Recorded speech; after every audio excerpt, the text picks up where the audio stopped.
Okay, guys, so finally I have to admit that I didn't buy the Fujifilm XM5. I bought instead the Sony ZV-10 that I sold the year before. Last year I sold it and then I bought it again because I'm a foolish man. So I didn't buy the Fujifilm XS10, XS20, XE5, XM5, XE4, no, XT50. I bought Fujifilm X-T30 Mark II, as you know from my videos in YouTube and the pictures, and I love that camera.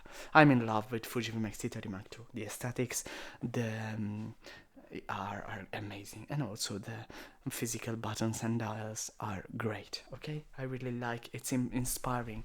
I really love using that camera.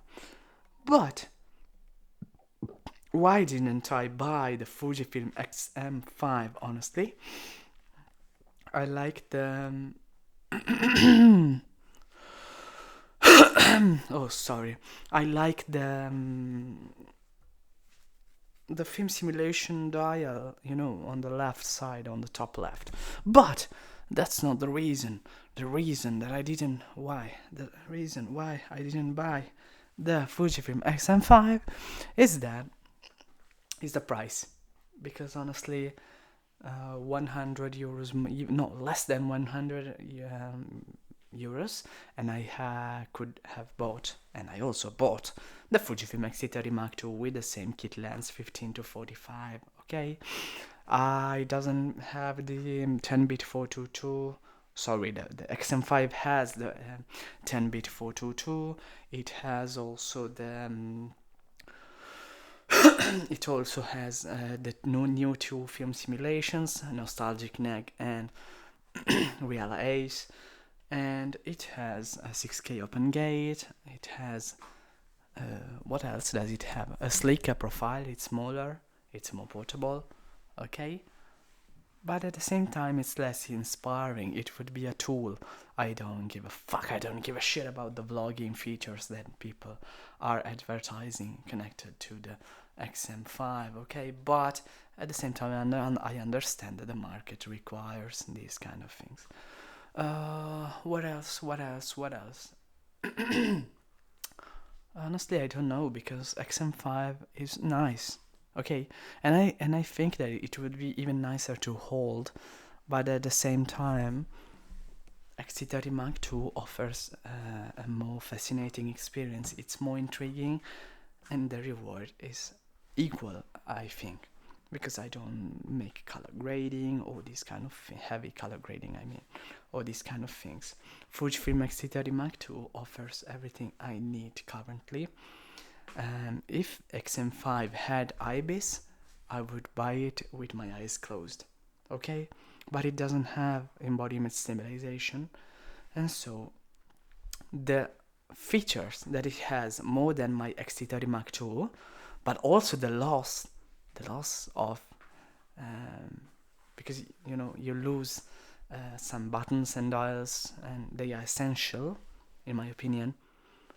Honestly, if you compare what you lose and what you gain, it's not too much of a difference, and I don't care about the two new film simulations because this year or next year they will also have some new film simulations because people are asking for, and Fujifilm is developing them.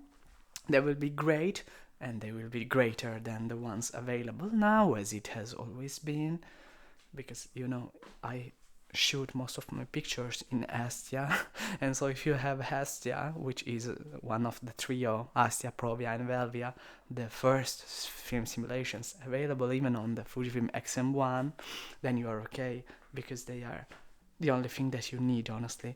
The others are something more and interesting, for example, Eternal Bleach Bypass, or the one named Classic Neg. They are available on the XT30 Mark II, and so I use them properly, and I like it. That's why I didn't buy the XT30, but I prefer the XT30 Mark II, not also because the first one wasn't available any longer, but also because of these two new film simulations.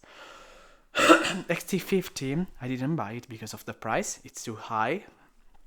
And also I didn't like the 40 megapixel on the APS-C, honestly. I prefer to go higher with the ISO. That's more important for me. Okay. Otherwise I would have chosen the XT50. But at the same time, every of these cameras has some limitations. So the XT5 would be the more suitable one, but I'm not sure that it has the headphone port and also the socket, you know, the 3.5 millimeter jack for the headphones, the hole. But the other thing is that it doesn't have the flip out screen, and so it's meaningless to buy a camera which costs too much if you don't get everything that you can possibly imagine. The Sony ZV-E10 Mark II, the Mark II doesn't have the the mechanical shutter, and the ZV-E10, or the original one, with this one that I'm holding now, doesn't have 10-bit 422. And it doesn't have the new creative looks. So every camera has its own quirks, mistakes. Yeah, it doesn't have everything. A camera that has everything that comes to my mind is the Canon R50V, the recently released one.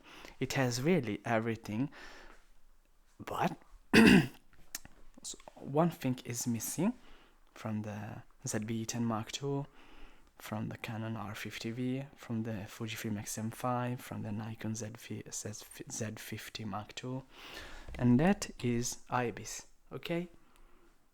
Give me a camera with IBIS like Fujifilm XS10, and then I can consider buying something like that.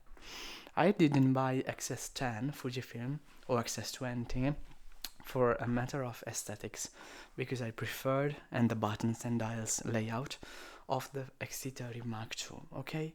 Otherwise I would have bought the XS10, honestly. Not XS20, but XS10.